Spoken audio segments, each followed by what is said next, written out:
Hello everyone, welcome to my channel. So friends, आज की video में हम शेयर करेंगे ये ब्यूटीफुल ट्रेंडिंग अम्ब्रेला ड्रेस की कटिंग स्टिचिंग बहुत ही आसान तरीके से step by step. So guys, ये ड्रेस आप अपनी नई साड़ी या फिर पुरानी साड़ी के साथ बना सकते हैं। और अगर आपके पास साड़ी नहीं है तो आप 5 से 5.5 मीटर कपड़े में ये फुल अम्ब्रेला ड्रेस बना सकते हैं। सो गाइज, आज की वीडियो में हम ये कुर्ती की वीडियो शेयर करेंगे और इसके साथ जो हमने अम्ब्रेला प्लाजो बनाया है उसका वीडियो मैं अपने सेकेंड चैनल ज़ेडी ट्यूटोरियल्स पर पोस्ट कर चुकी हूँ। वीडियो का लिंक आपको इसी वीडियो के first pin comment, description box और एंड स्क्रीन पर मिल जाएगा। आप चाहे तो ऊपर आई बटन पे क्लिक करके भी अम्ब्रेला प्लाजो की वीडियो देख सकते हैं। सो इस वीडियो में हम ये अम्ब्रेला कुर्ती की वीडियो देखेंगे।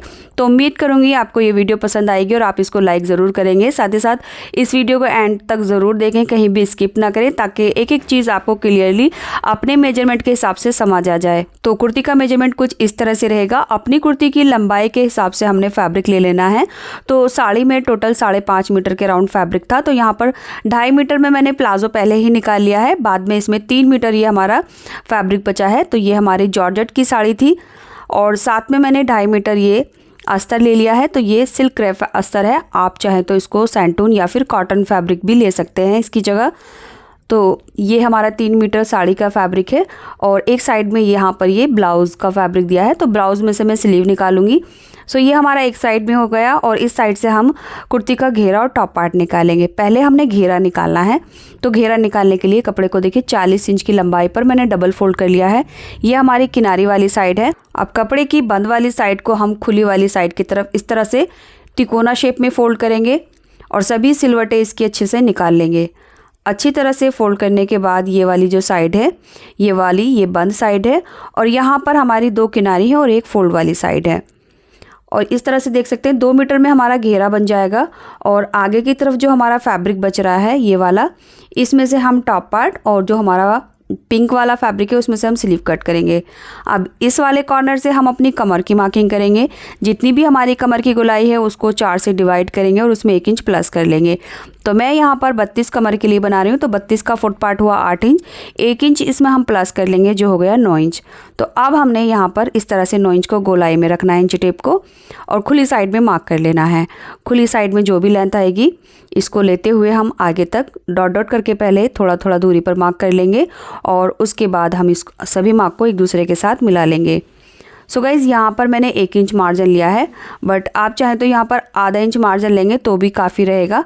तो ये यहाँ पर 9 इंच है, आधा इंच हम ऊपर कटिंग का मार्क कर देंगे तो वो हो जाएगा 8.5 इंच। यानी 8.5 इंच की गोलाई पर ही हमने इसको कट करना है। उसके बाद नीचे वाले मार्क पर मैंने अपने टॉप पार्ट की रेडी लेंथ रखी है। इसके बाद हम अपनी कुर्ती की लेंथ चेक कर लेंगे। तो जहाँ तक मैंने फैब्रिक फोल्ड किया था यानी 40 इंच तक जो भी लेंथ आएगी यहाँ पर मैंने मार्क कर लिया है। और ये जो लेंथ है ये 26.5 इंच है। अब 26.5 इंच को भी हम आगे तक इसी तरह से गोलाई में मार्क कर देंगे। अगर आप अपनी कुर्ती की शॉर्ट लेंथ बनाना चाहते हैं तो वो आपकी पेप्लम कुर्ती हो जाएगी। तो इसी टाइम आप अपने घेरे की लेंथ को कम कर सकते हैं। और इससे ज़्यादा लंबी चाहिए आपको कुर्ती तो आपको फैब्रिक और ज़्यादा लंबाई पर डबल फोल्ड करना होगा। तो मार्किंग करने के बाद अब हमने कटिंग कर लेनी है। कटिंग करने के बाद ये हमारा जो घेरा है वो कट हो चुका है। अब इसको मैं चारों तरफ से पिन लगाकर सिक्योर कर लूँगी क्योंकि इसकी हमने लाइनिंग भी कट करनी होगी। इसके बाद ये जो फैब्रिक बचा है इसमें से हम अपना टॉप पार्ट और स्लीव निकाल लेंगे। तो देखिए, स्लीव तो मैं प्लेन फैब्रिक बनाऊंगी जो साइड में है। तो पहले हम इस फैब्रिक को इसमें से निकाल कर अलग कर लेंगे और इसमें से हम अपनी स्लीव बनाएंगे। तो ये स्लीव का फैब्रिक है और ये वाला जो फैब्रिक है ये हमारे टॉप पार्ट का है। अब टॉप पार्ट की चौड़ाई में मुझे यानी कपड़े का अरज कम है, इसलिए टॉप पार्ट की चौड़ाई थोड़ी मुझे कम लग रही है। तो इसमें मैं यहाँ पर थोड़ा सा जॉइंट डालूँगी ये वाला, और इससे हमारे टॉप पार्ट की चौड़ाई बढ़ जाएगी। ये जो जॉइंट है ये वाला पार्ट मैं बैक साइड में कर दूंगी तो ये जॉइंट पीछे की तरफ आ जाएगा। और इसके बाद हम इसको इस तरह से 4 फोल्ड कर लेंगे। 4 फोल्ड करने के बाद चौड़ाई मुझे 12 इंच चाहिए और यहाँ से मैं लेंथ ले लूँगी तो 17 इंच पर मैं इसकी लेंथ को कट कर लूँगी। तो इस तरह से, और ये हमारी जो स्लीव है ये भी इस तरह से 4 फोल्ड हो जाएंगी। एंड स्लीव की जो लेंथ है वो मैं मेगा स्लीव रख रही हूँ, यानी जितनी भी लेंथ थी वो मैंने रख ली है। तो यहाँ पर मैं आपको दिखा देती हूँ। आर्मोल जो है वो मैंने लगभग 10 इंच पर लिया है और स्लीव की जो लेंथ है वो 29 इंच पर है क्योंकि ये मेगा स्लीव है। देखिए 20 इंच की हमारी नॉर्मल स्लीव होती हैं और आगे की तरफ जो 9 इंच है ये हमारी चूड़ियाँ बन जाएंगी क्योंकि ये चूड़ीदार स्लीव है। स्लीव ओपनिंग मैंने 6.5 इंच ली है। तो मार्जिन के साथ हमने मार्किंग कर ली है। अब हमने इसकी कटिंग कर लेनी है। तो ये हमारी स्लीव कट हो चुकी है। इसके बाद मैं आपको दिखा देती हूँ, ये मेरा टॉप पार्ट का फैब्रिक है। ये देखिए, ये मैंने इसमें जॉइंट डाल लिया है।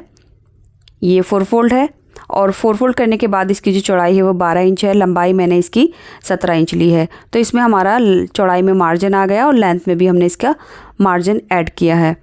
अब बिल्कुल इसी के बराबर हमने लाइनिंग का फैब्रिक कट कर लिया है, यानी जो हमारा सिल्क क्रेप फैब्रिक था इसको भी मैंने 4 फोल्ड करके रखा है। दोनों की फोल्ड वाली साइड एक तरफ है और जो खुली साइड है वो देखिए एक साइड में है। इस तरह से अच्छी तरह से बिछा लेना है बराबर करके।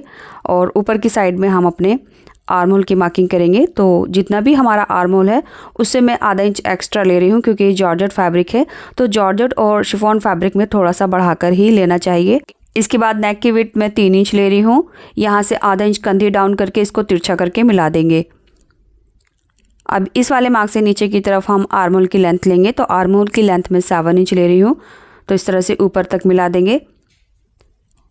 अब यहाँ से हम अपने बस्ट का 4 पार्ट मार्क करेंगे। तो मैं 10 इंच पर मार्क करूँगी और फ्री हैंड से बैक आर्म होल और फ्रंट आर्म होल की शेप दे देंगे इस तरह से। आगे की तरफ हमारा 2 इंच का जो मार्जिन है, ये यहाँ पर ये देखिए 2 इंच का मार्जिन लिया हमने। अब यहाँ से हमने अपने कमर का 4 पार्ट मार्क करना है। तो मैं 8.5 इंच पर मार्क कर रही हूँ और यहाँ से भी 2 इंच का मार्जिन ले लेंगे। अब पहले हम ये फिटिंग के मार्क एक दूसरे के साथ लाइन अप करेंगे और उसके बाद जो मार्जिन है उनको एक दूसरे के साथ लाइन अप कर लेंगे। इसके बाद जो हमारा मार्जिन है आगे की तरफ, यहाँ से ऊपर की तरफ 1 से पौन इंच मार्क करेंगे और इसको पीछे की तरफ गोलाई देते हुए मिला देंगे। तो इससे हमारी कुर्ती के साइड के कॉर्नर नहीं लटकेंगे। अगर आप डार्ट बनाना चाहते हैं तो यहाँ से डार्ट की चौड़ाई 4 इंच लेकर और उसमें जितनी भी चौड़ाई आपको डार्ट बनानी है उतना ही मार्जिन में ऐड कर सकते हैं। इसके बाद देखिए, नेक की विड्थ तो हमारी 3 इंच है और फ्रंट नेक की जो लेंथ है वो मैं 6 इंच ले रही हूँ। तो यहाँ पर हम 6 इंच का मार्क करेंगे। इसके बाद नीचे की तरफ हम 3 इंच पर मार्क करेंगे, क्योंकि नेक की विड्थ जो है वो हमने 3 इंच ली थी। अब यहाँ पर हमारा ये बॉक्स बन गया है, इसमें नेक की शेप दे देंगे। आप चाहें तो फ्रंट बैक के नेक की जो लेंथ है वो बराबर रख सकते हैं और बैक नेक में 4.5 इंच पर बनाकर इस तरह से राउंड शेप दे दूँगी। तो ये दोनों नेक मैं अस्तर में बना रही हूँ। तो पहले हम अपने बैक नेक की और बैक आर्म होल की इस तरह से कटिंग कर लेंगे। इसके बाद हम इसमें से बैक वाला जो पार्ट है वो निकाल लेंगे। तो एक हमारा लाइनिंग का है और एक हमारा जो मेन जॉर्जेट है उसका है। तो जिसमें मैंने जॉइंट लगाया है ये वाला पार्ट जो है वो बैक का है। अब इनको हम दोबारा से एक दूसरे के ऊपर फोल्ड करके रखेंगे और जो हमने नेक की गहराई ली है और आर्म होल की एक्स्ट्रा कटिंग वो कर लेंगे। तो लीजिए, ये हमारा टॉप पार्ट भी कट हो चुका है। अब इनकी स्टिचिंग करने के लिए नेक को हम अस्तर में बना रहे हैं, इसलिए हमने नेक कट कर लिया है। आप अगर कैनवास पर नेक बनाना चाहते हैं तो यहाँ पर आपको नेक की कटिंग करने की कोई ज़रूरत नहीं है। अब दोनों की रॉन्ग साइड हम ऊपर की तरफ रखेंगे और नेक से मिलाते हुए हम एक पैर की सिलाई लगा देंगे। इसके बाद हमने इसमें छोटे छोटे कट लगाने के बाद नेक को सीधी तरफ टर्न करना है और बैक नेक को भी हम इसी तरह से बना लेंगे। बट बैक नेक को हम सीधी तरफ नहीं टर्न करेंगे, सिर्फ नेक में गोलाई में सिलाई लगाएंगे और छोटे छोटे कट लगा लेंगे। अब ये देखिए, ये हमारा अस्तर का फैब्रिक है। तो ये मैंने 35 इंच की लंबाई पर डबल फोल्ड करके रखा है। अब इसको हमने इसी तरह से ट्रायंगल शेप में फ़ोल्ड कर लेना है। फ़ोल्ड करने के बाद जो हमने जॉर्जेट वाला घेरा कट किया था इसके ऊपर रखेंगे। तो कमर की साइड से बिल्कुल बराबर मिलाकर रखना है इस तरह से। और घेरे की जो लंबाई है वो मैंने 3.5 से 4 इंच कम रखी है। तो यहाँ से बराबर मिलाते हुए हमने मार्किंग कर लेनी है कमर की साइड से। इसके बाद इसकी जो लेंथ है वही लेनी है, यानी यहाँ से देख लेंगे जो भी लेंथ आएगी। तो ये लेंथ जो है वो 24 इंच है। अब 24 इंच ही हमने यहाँ पर मार्क कर लेना है। तो बस ध्यान रहे, घेरे की जो लेंथ है वो 2 से 4 इंच आप कम ही रखिए। आप 2 इंच भी कम रख सकते हैं और 4 इंच भी। तो ये देखिए, जो भी लेंथ आई है वो मैंने मार्क कर लिया है। अब इन सब मार्क को एक दूसरे के साथ मिला लेंगे। इसके बाद हमने इसकी कटिंग कर लेनी है। तो लीजिए, घेरा भी हमारा कट हो चुका है। अब मैं आपको दिखा देती हूँ, ये घेरा हमारा 1 पीस में है। तो कमर की जितनी भी गोलाई है, यानी यहाँ से हम अपनी कमर की फिटिंग देख लेंगे जो है 17 इंच। अब 1 इंच ये एक्स्ट्रा है, तो यहाँ से नीचे तक मार्क कर लिया है मैंने। ये देखिए, ये 1 पीस है, इसलिए हमारी जो सिलाई है यानी फिटिंग है वो एक ही साइड में आएगी। तो कमर की जो जितनी भी गोलाई है उसको छोड़ते हुए हमने यहाँ एक्स्ट्रा सिलाई कर देना है। उसके बाद नीचे जो घेरा है वो मैं 1/4 इंच डबल फोल्ड करके स्टिच कर दूँगी। एंड बिल्कुल इसी तरह से हमारा जो मेन घेरा है वो भी स्टिच होगा, क्योंकि ये भी हमारा 1 पीस घेरा है। अब इसको भी किनारे वाली साइड से मिलाते हुए कमर की जितनी भी हमारी फिटिंग रहेगी उससे जो भी हमारा यहाँ पर एक्स्ट्रा होगा उसकी पहले फिटिंग लगा देंगे।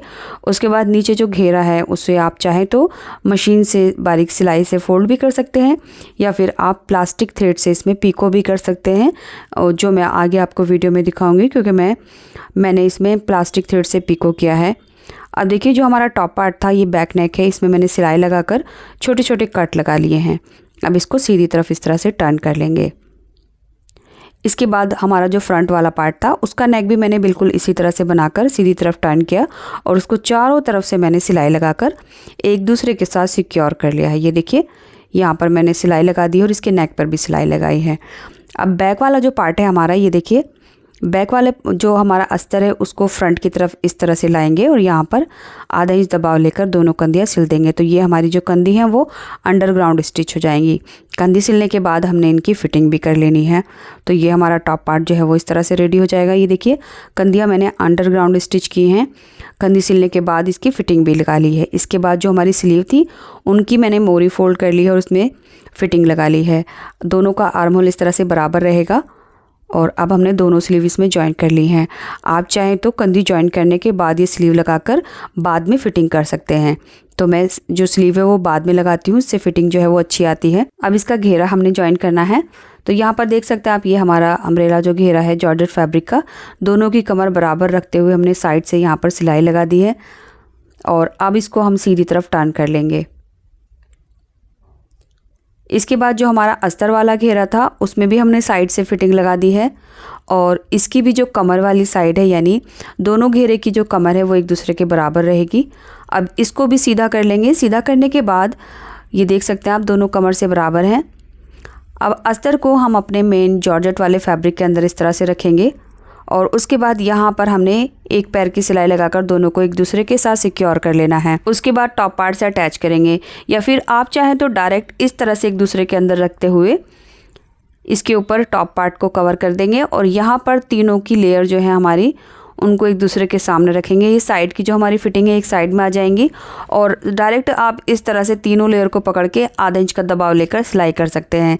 तो यहाँ पर मैंने देख सकते हैं आप घेरा टॉप पार्ट से जॉइन कर दिया है और ये हमारी जो कुर्ती है वो बिल्कुल रेडी हो गई है।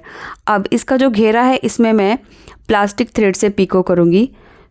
प्लास्टिक थ्रेड से जो पीको करते हैं उससे हमारा जो कल है वो बहुत ही ब्यूटीफुली बनते हैं। आप चाहे तो इस पर मशीन कर सकते हैं। एंड इसी के साथ मैं इसका जो अम्ब्रेला प्लाजो बनाया है मैंने, ये देखिए ये इसका अम्ब्रेला प्लाजो है। तो अम्ब्रेला प्लाजो का वो जो घेरा है उसमें भी मैं प्लास्टिक थ्रेड से पीको करने वाली हूँ। तो दोनों को घेरे में हमने इसको प्लास्टिक थ्रेड से पीको कर लेना और उसके बाद ये देख सकते हैं आप ये कितना ब्यूटीफुली इसका घेरा बना है। दोनों का जो इसके कर्ल्स हैं वो जॉर्जेट या फिर शिफॉन फैब्रिक में बहुत ही अच्छे आते हैं। सो गाइज ये फुल ड्रेस यानी ये अम्ब्रेला कुर्ती और ये अम्ब्रेला प्लाजो मैंने एक साड़ी में से बनाया है।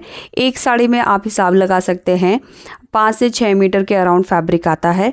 तो साइज़ के अकॉर्डिंग हमारी जो ड्रेस है वो बिल्कुल परफेक्ट बनी है। तो मुझे काफ़ी टाइम से साड़ी से ड्रेस बनाने की रिक्वेस्ट आ रही थी और साथ ही साथ अस्तर वाले अम्ब्रेला प्लाजो को बनाने के लिए भी रिक्वेस्ट आ रही थी। सो मैंने सोचा एक ही वीडियो में मैं ये 2 टॉपिक कवर कर देती हूँ। सो गाइज़ इस अम्ब्रेला प्लाजो में हमने अस्तर बनाया है और ये देख सकते हैं हमारा ब्यूटीफुल सा अम्ब्रेला प्लाजो। अगर आपको इस प्लाजो की वीडियो देखनी है तो आप यहाँ एंड स्क्रीन पर क्लिक करके ये वीडियो देख सकते हैं। उम्मीद करूँगी ये वीडियो आपने लाइक करके चैनल को सब्सक्राइब कर लिया होगा।